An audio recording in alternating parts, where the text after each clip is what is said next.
Hello, hello, hello, and welcome to the Mystic Nerd Squad podcast. I'm your host, Kelly Meyerson, and today I'm joined by Dr. George Ackerman. And before we start, I'd like to share just a little bit about him. Dr. George Ackerman, Sharon's son, lost his mother, Sharon, on 1/1/2020 due to Parkinson's disease. With his family, he started Together for Sharon for the purpose of keeping his mother, Sharon's memory alive and to share the message of Parkinson's awareness and hope for a cure.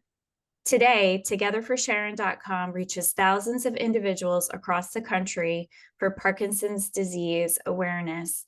George, I want to start by saying welcome. Thank you for being here. And before you say hello, I just wanted to encourage the listeners to really tune in today, really pay attention.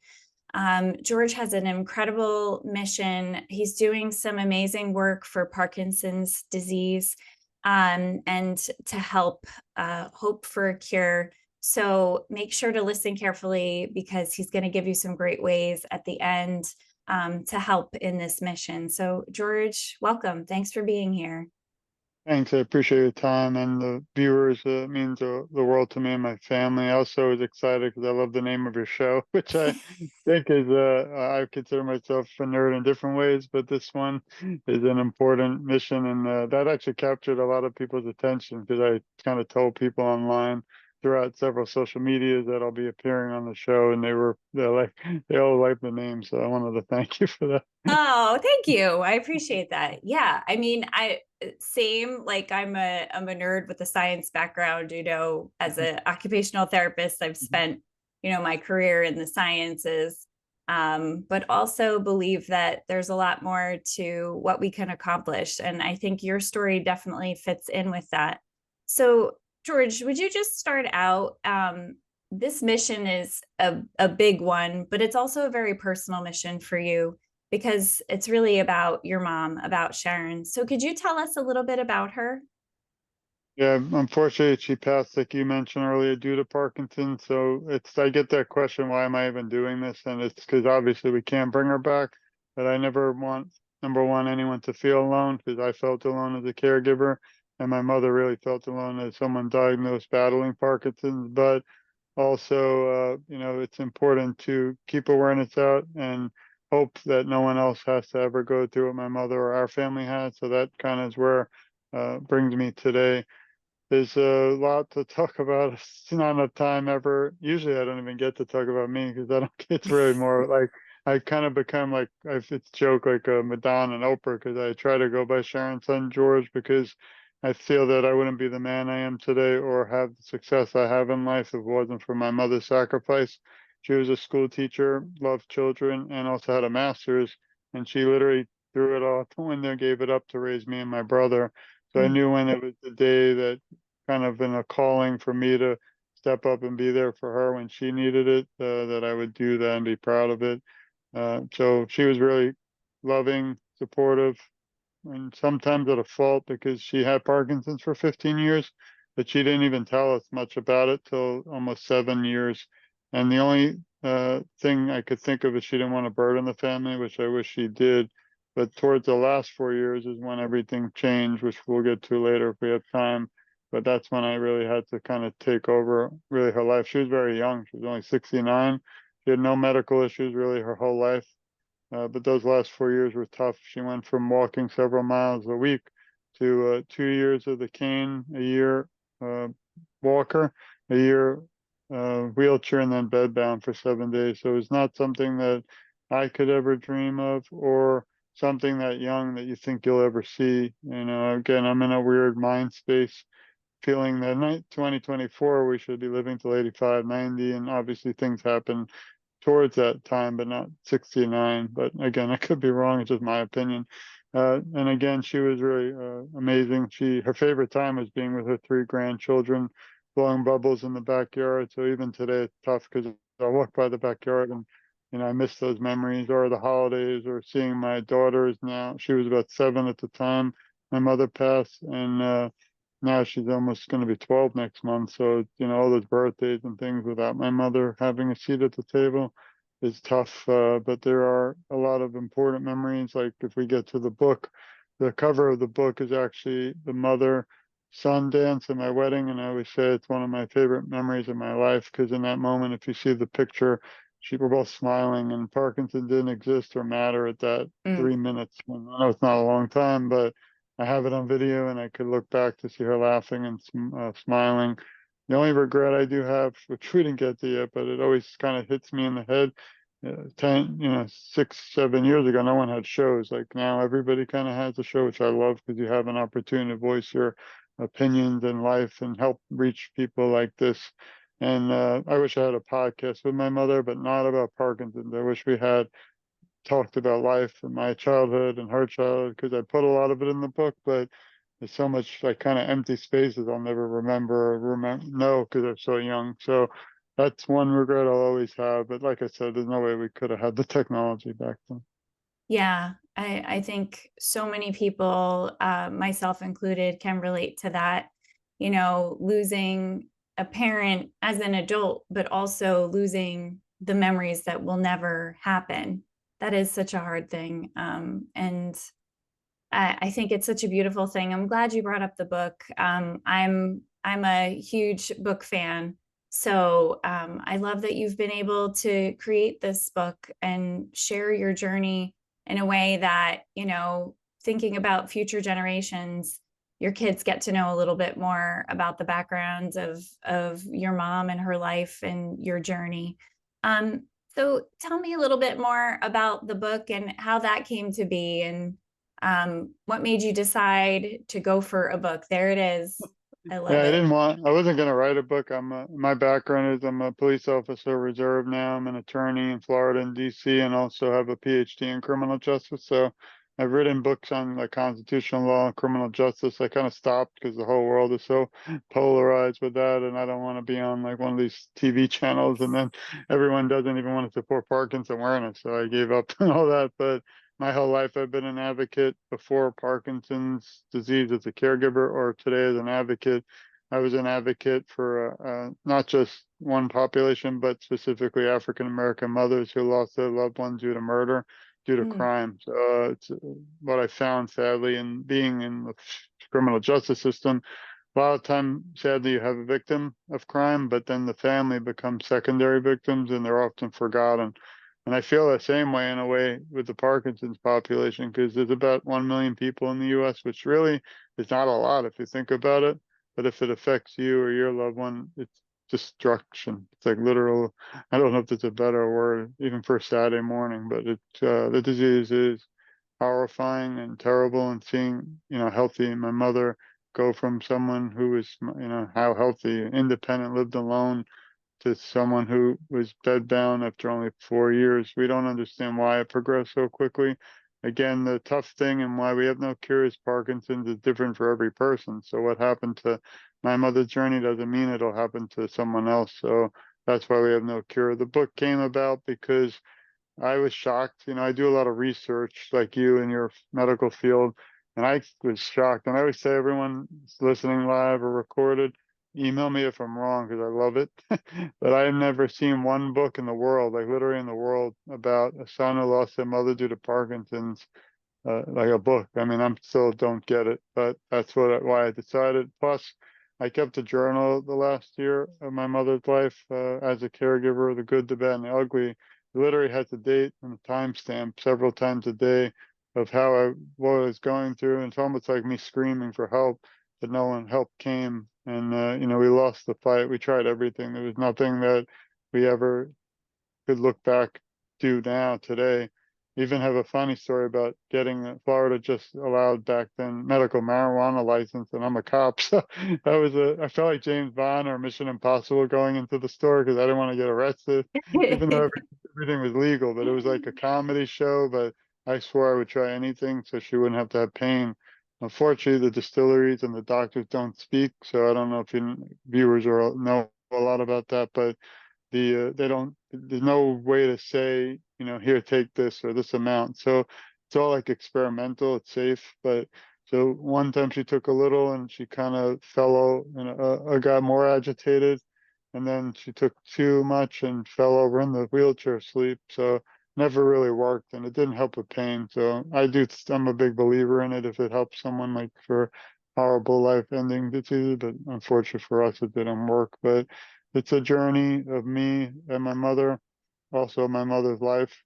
I spent a tremendous amount of money on it just because I wanted it edited properly because it's her story. But we didn't make a lot because it's hard. It's Parkinson's awareness is not an easy. It's like an uphill battle. But the nice thing is that whatever we made, we donated directly to the Michael J. Fox Foundation and other organizations that are out there offering resources. We started TogetherForSharon.com in her memory, and I thought we'd have like 3 people, and I would have been fine with that. But we've had over 50,000 visit the Ugh, site, and it's growing. I don't know if it's because of our work or that the disease is progressing. And one last shocking thing is that all of a sudden, just this month and last, you've been seeing huge, huge, huge celebrities coming out for the first time talking about how their parents passed or fought Parkinson's, like Ryan Reynolds.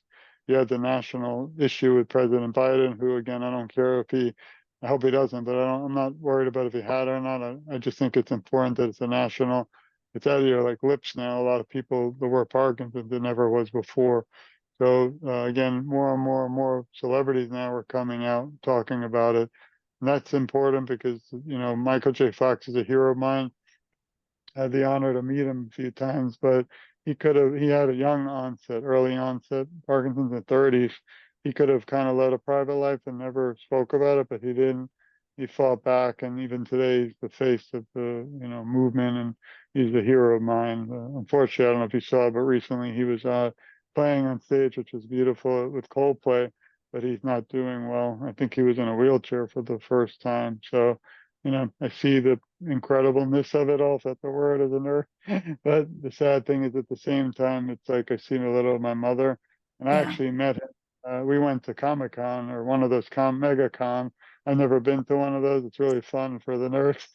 I'm not a big fan of that. I love it when I was younger. Just don't have time because I work so much. But when I was there, I used it for an opportunity that I thought was once in a lifetime to meet him. I got to speak to him. I told him about my mother. We actually handed him the band, which you weren't allowed to do, and I'm proud that I did it. He actually if you look at the picture on our website, he has it on, and he thanked me, and I told him how much we love him and that we're fighting for him, and we donated to his, and he was really appreciative. But I wanted to ask him to have an interview, but I didn't want to bother him. So next time I do, I'm gonna throw that part in. Yeah, I mean, as a child of the 80s, Yeah. Michael J. Fox is, one of our favorites in my house too. I think hearing you say all of that and the tremendous response that you're getting, um, and more people talking about Parkinson's, whether they're coming out to say, I have it, a parent fought it. I think that's a huge step forward. And I just have to believe that part of your tireless efforts are part of why that's happening. um, I know you're continuously talking to people, talking about it, advocating, and it's really impressive and sadly unprecedented. But I think this is just such a great moment to see with social media, with podcasts, with the connectedness that we have, how quickly a journey and a story like yours can become viral and can become something that gets in people's minds and hopefully on their hearts to do something and to be part of the journey and making things better. So what is it that would be really helpful for the research for this disease? Where are we not doing enough right now in terms of Well, the science community? first, I'm grateful for your time and your show because honestly, I've done a lot of them, but I'm trying to not target, but speak to outreach people like you and your show. I mean, you have a background, but a lot of the hosts don't. And the other day I did a show. She had a show for 7 years, and she said today was the first day she's had someone to talk about Parkinson's awareness. So I really try, and I love the Parkinson's community, but I try to go outside and find individuals who inspire me like you, but also that haven't talked about or the viewers don't have Parkinson's or aren't aware, because I think that's the only way we'll ever find a cure. science community, because of Michael J. Fox Foundation, has made some big groundbreaking things. Unfortunately, I remember when my mother was very sick, we heard there was going to be a pill, like a magic pill that you take and it's gone.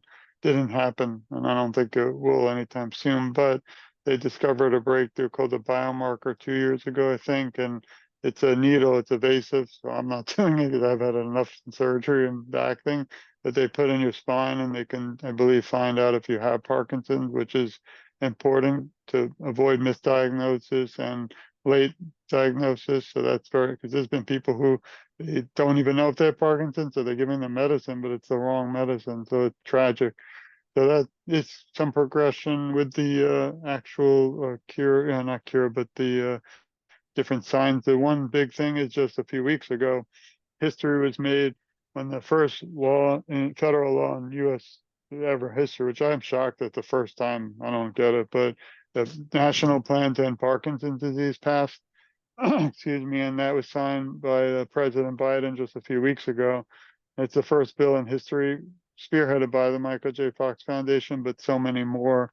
And that's excuse me, that's the first bill that will help now with awareness, funding federally, which is never done before, for research for a cure, and awareness, and really just incredible. If everyone has time, you can see more about it. TogetherForSharon.com, or just go to the web and type in the National Plan to End Parkinson's Disease. It's actually kind of mirrored a little from Alzheimer's, but Parkinson's just hasn't had the attention until recently that it needs. And if we get to it, I can tell you a little bit about the stages, which is kind of tough. But I do mention that there's a lot of positive and light from the darkness that I've gone through, and I met some incredible people like yourself and your audience. And just 2 years ago, I was shocked to find out. I knew there was about 1 million people in the U.S., but I wasn't aware there were 10 million around the world, and that was hard. Sorry, that was heartbreaking because I didn't. I was shocked. Like, so I realized 2 years ago it wasn't just about me and my mother only anymore. It's about everybody and how I feel we have to be a family in this fight. There are a few people who don't agree, which is sad, but 99.9 agree. Even coming here today, I feel like, you sharing this and then I will around the world. It just, if we just reach one person, we've changed their life forever, knowing they're not alone. So I've interviewed about 800 people around the world, from Italy, France, Spain, Nova Scotia to Iceland. Parkinson doesn't discriminate, and we put them all on Together for Sharon completely free. There's no catch. As I forgot to mention, I always say, which is sad, but I have to kind of remind people we don't accept money. Don't send any to me because I have to send it back and then I have to pay for that. But we don't, it's sad, but I get like looked at in a weird, the 1% odd, like, why is he doing this? He can't bring his mother back and just move on. But that's another book I'm actually working on about, I don't have Parkinson's. I'm no longer a caregiver for someone alive with it, but there's a third category of billions of, I feel it's sad, but millions and millions and millions, more than 20, that lost a loved one over the past decade due to Parkinson's, but there's not really a place for us. So I honored to start Together for Sharon in a way, because it gave me a voice, and my mother still has a place, I think, in this fight for a cure for others. So, and then I'm excited, like I mentioned before the show, just found out that the book is almost literally done with editing. My second book in the area of Parkinson's, but my first interview book will be 200 interviews of different people who have Parkinson's, advocates across the world. And it's just so incredible. It's made to inspire people. It inspires me. That's why I still do this on the tough days. I don't want to do it anymore. Like, we're here Saturday morning, a lot of people are sleeping, and I'm going to be going back to work after. But it's like, I'm driven because I don't want people to go through this. And hopefully it'll be a 4-book set. Then I'm going to stop because I have probably reaching 1,000 interviews, but I can't. A lot of this, we're not a foundation on purpose. I didn't want it to be about money, but I'm spending thousands and thousands and thousands, and I don't ask for money back. We don't accept it, but it gets tough. So my reason I'm explaining that is I'm really trying hard, and I think it'll be done.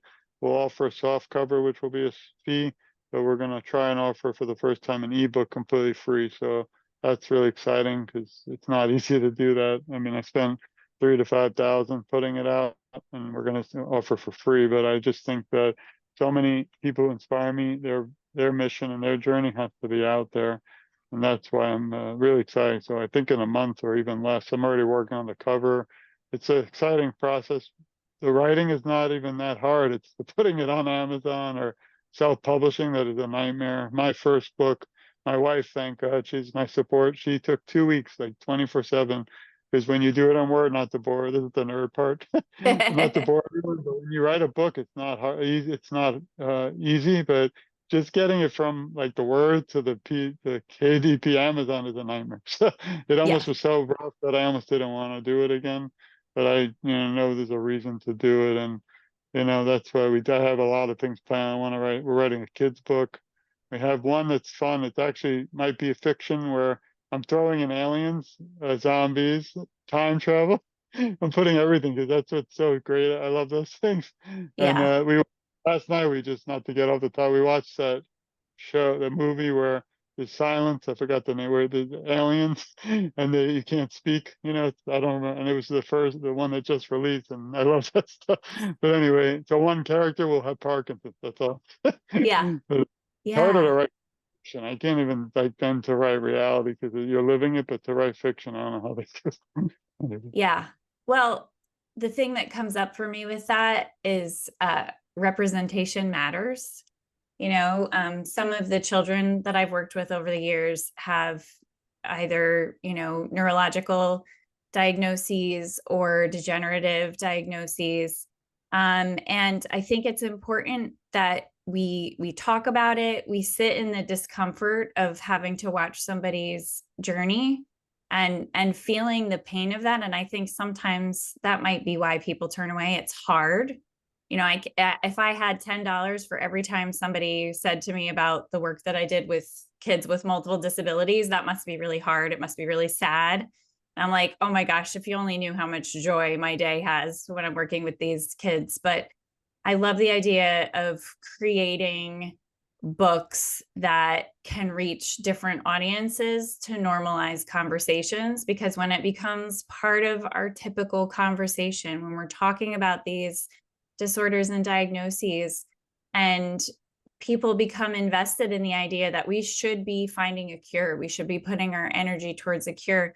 And like you said, it's not just about the individuals, it's not just about Sharon and the millions like her who went through this horrible diagnosis, but it's their families, and it's the generations that don't get to be part of their life that becomes more of the story. So I love that, and I love reaching children because I'm sure having kids, they're the most accepting bunch. You tell them this young person needs to use a wheelchair, they're like, oh, that's cool, how do you make it go? Mhm. They're not like asking all the questions and making judgments. So I think getting kids to understand and normalizing people having to go through it, not in a sense of that it's normal, but that we can talk about it and have people feel included. um, and I'm also excited to hear about the stories, because I think reaching people with a story is always such a great way to explain really challenging topics and being able to relate to people's journeys. And I'm just thinking too, when somebody finds out that they have someone in their life who is diagnosed with Parkinson's, they now have resources to go to know what to expect, how to feel, to connect with other people who will understand their journey. So what you've done in this amount of time since you lost your mom is really kind of incredible, George. it's you've reached so many people, and pulled people in, and I think your intention and the meaning behind it, um, and I'm sure certainly it doesn't bring Sharon back, but I think you're creating such a legacy of who she was. And you don't need to tell us much about her for us to know how much she meant to you. I appreciate it. There's one thing is about Parkinson's is about 5 stages, and Mm, just the fast forward version. The first two are, it's a movement disorder. It's the fastest growing neurological disease, Parkinson's, unfortunately, in the world. And you'll see it differs in people. So Michael J. Fox has more external tremors, and Mother had some more internal towards the end. It also causes issues with the nervous system. So movement, such as rigidity, and also affects certain parts of the body. Also posture, balance. So that's the first stage. The second kind of moves to where it's a little tougher to walk and balance, but you can still live independently. The third stage also, it's kind of where it's like the tipping point where you might start having a little bit more hallmark symptoms like issues eating, bathing, and dressing, but you can still do it. So 4 and 5 are the big problem. 4 is where independent is really impossible, almost where you can fall. So that's the toughest. And then the last one, which is the toughest to me, was when my mother had, so she had Parkinson's for several years. And then the last 4 years is when I said I took over one night. Well, she went to a special program for people with Parkinson's to try to, fix it or cure, which didn't work. Because that night I got a call at 4 a.m. to rush over to her home, and she came back the same morning from the obviously that area in the university, which I don't name because it's not their fault, it's the disease. And I found her moving her furniture out of her home at 4 a.m. and I asked what was going on. She was frantic and said she thought there were Nazis inside her home. They were going to harm her. So I rushed to the emergency room and they saved her life, they said. But that was like the downhill spiral from that moment, those 4 years. And that's when I took over as her caregiver. But that night was something I never heard of, delusions and hallucination. And from the next 4 years, it was just horrifying. Like, again, try not to depress people on a Saturday morning, but she saw animals, which sometimes were cute because she'd giggle like that she had in the past that she thought were in the room with us. She saw her parents. She didn't know who was actually there at times and who wasn't. She also had a big fear of the people, caretakers who we paid. We were spending $12,000 a month for a while just to keep her. I knew she was, had Parkinson's and the other things, but I didn't want her to fall because if she fell, I knew that would end everything. So we spent tremendous amount just to. It's almost like I felt like they were just there to babysit. They weren't trained properly. We had to fire. I talk about in the book. We had to fire like 7 organizations, over 100 aides. Finally, towards the end, we found 2 that were heaven, but it was kind of too late. It's not easy in Florida to find, good caregivers, but those were the toughest moments. I remember I wrote about it once. My daughter was sitting on the bed with my mother and me on a Sunday morning, and my mother started hugging the pillow and saying how much she loved Brooke. That was her name, my daughter's name. That's her name. And me and Brooke looked at each other and like kind of like didn't laugh, didn't cry, but just kind of confused. And it left there. And that's why I do. One day I'll write a book about children because I still today have trouble explaining what the heck happened. How her best friend, her grandmother was taken. My not to get too long on this, but another story in the book. My mother had 2 boys, so she always dreamt of having a daughter.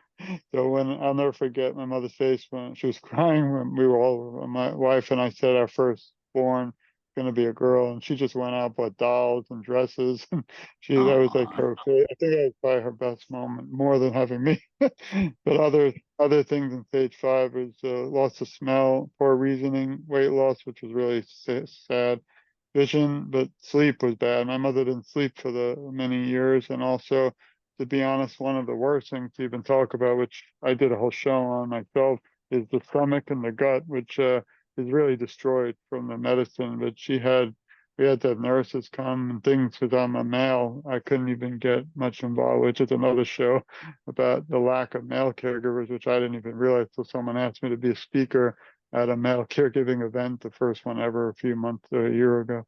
So, there's a lot out there. There's just, we're still learning. My journey with my mother's over, but we don't know if I'll get Parkinson's. They think it could be, which I agree, environmental. Mother mm, had a nice home and she had termites at one point and mold, and the stuff they sprayed back then is horrific. Like, I think that did it. Today I kind of thought to myself, we have, a home and they don't even come in the house now, which is actually incredible. Like, bug companies do not go, at least in Florida, into the home.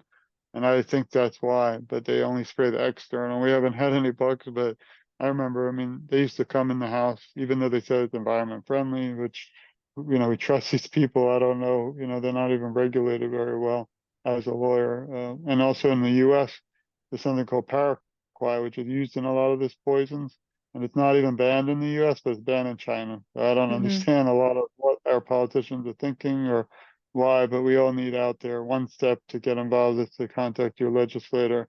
The national plan to end Parkinson's might have passed, but now we have to implement it. So it really means not much to me if you pass a bill. It's how it's put into play. So we need to still be on top of them. And as a caregiver, my tips are take care of your health first. I didn't do it, so I'm a hypocrite. I'm proud of it, but I didn't do it with my mother because she only felt comfortable with me around, and I didn't know. They tell you that you don't die of Parkinson's, you die with it. So I thought she was gonna live till 85, no problem. But all of a Mm. sudden, she's almost at her door, at her end point, and I didn't know. To this day, I don't understand why. The doctors don't either. So people do live till 90 or more with it. They don't die of it, they die with it. So I don't understand, why they progress so quickly. Maybe the medicines weren't right, the doctors weren't right, or they weren't giving it right. The people we hired, who knows? But I don't think I could have done much better because I don't have a medical background and never prepared for something like this. No, Can't really take a class on caregiving. So that was a kind of no. the. They don't think it's genetic, but I do think again it's environment. But it's just tough because there's no cure, and that's what really. And also, last comment is before I let you take back your shot. Sorry, is the media. That's the big problem I have. Is there's just not enough attention.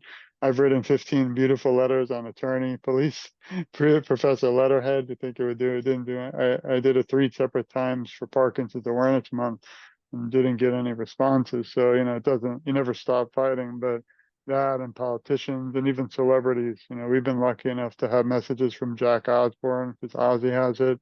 Kenny G wrote a song, my mother's favorite musician in her life, which I wish she was here to see it. He actually played a song and said a message.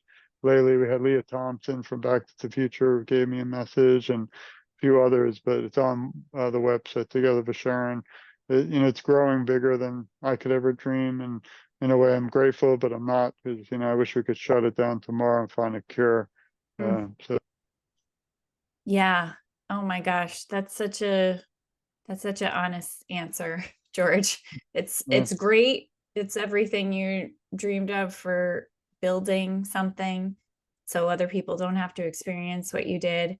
But you'd also love to shut it down. So because there's a cure, we don't have to worry about it.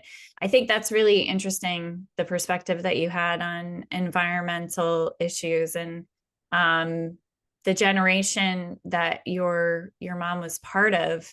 So much exploration with chemicals and additives and things that were just introduced to make life better, that better living through chemistry, without the knowledge of how those chemicals were going to have an impact on people's bodies, their nervous systems. So we still have such a long way to go. I agree with you on that. I think we take for granted what we allow in our environment. So we could be onto something there. I'm so grateful that you came today. It means so much to me for the work that you're doing. And I really encourage, as you're listening, please go to TogetherForSharon.com, follow George's journey, read the book. As he said, the ebook is going to be free and released digitally. So there's no excuse for not yeah. reading these That's stories and sharing. that's the interview will be free. I hope the ebook, but not the first one. So Right. Yeah. and So yeah, absolutely. And support by purchasing the book A Son's Journey, to learn a little bit more about Sharon. Obviously, she was an amazing human being and a mom and a grandma. And you're doing amazing work in her honor, George. So any final words for the listeners? yeah, Anything I you'd mean the like them main. to do? Yeah, I forgot to mention them. If you are diagnosed with Parkinson's, the number one way to not we can't cure it, but to reduce the progression or lower it is exercise. So we'll probably spend 10 hours just on that, but exercise, exercise, exercise. For the caregiver, it's take care of your health, exercise too. And even as an advocate, I don't do that because I think that I don't want to see people fighting this. I'm not going to stop till we find a cure.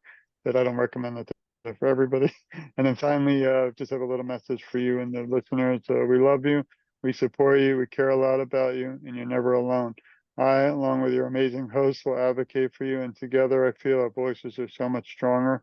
And finally, I always say I'm just getting started, because if you do have a chance to read the interviews, I mean, they're all free right now at TogetherForSharon.com. You click interviews. It's kind of overwhelming because there's almost 1,000 now, and they're all there. But a book is like kind of you have it, and it's nice. But so they're out there. But every time I see a new story, like last week, I couldn't believe 4 gentlemen rode around the world and raised awareness, and I think they raised like $40 million. That's one area I'm not very good at the fundraising. I've tried. We've done about $30,000 from our own family. I wish we could figure out how to get even $1 or even 50 cents or a quarter from everyone in the world would change the world. It would really help find a cure faster. But that's one area maybe you can all help jump on. And if you go to Together for Sharon, there's a donation link, but there's 4 or 5 organizations I support. I support everyone in this cause, but they've been so beautiful to make a link from their organization in memory of my mother. So all the money goes to them. I have nothing to do with it. We don't accept anything except that, again, no one's alone and we want a cure. So keep fighting and never give up, and feel free to reach out. If you go to TogetherForSharon.com, it's just me. Everyone thinks we're a foundation organ. We're not. It's just me, and I'm on every social media. I don't, some days I feel like that's it. I can't do anymore, but then speak to you, and I've already coming up with a million new ideas. And I want to thank you too for your background, because actually occupational everything is incredible for Parkinson's too, for helping speech, for just everything. So we need more amazing people like you in the healthcare and medical field, because again, that could be a topic for another day. But I feel that this conversation today, we're going to share it around the world, add it to the page, but it can't just end today. It has to continue to be shared. So everyone, please support the show. Support your, again, amazing host, because if we share this around the world, we'll become closer to a cure. So thank you again, and we send our love and support to everybody out there. Thank you so much, George. So go to TogetherForSharon.com. Everything is there. I'll link it in the show notes, so it's an easy click. Whatever you can do, donate, purchase a book, share the message, and of course, share this interview so people can learn more about George, his mom, the book, and what you can do. And I thank everybody for being here, for listening, and keep fighting.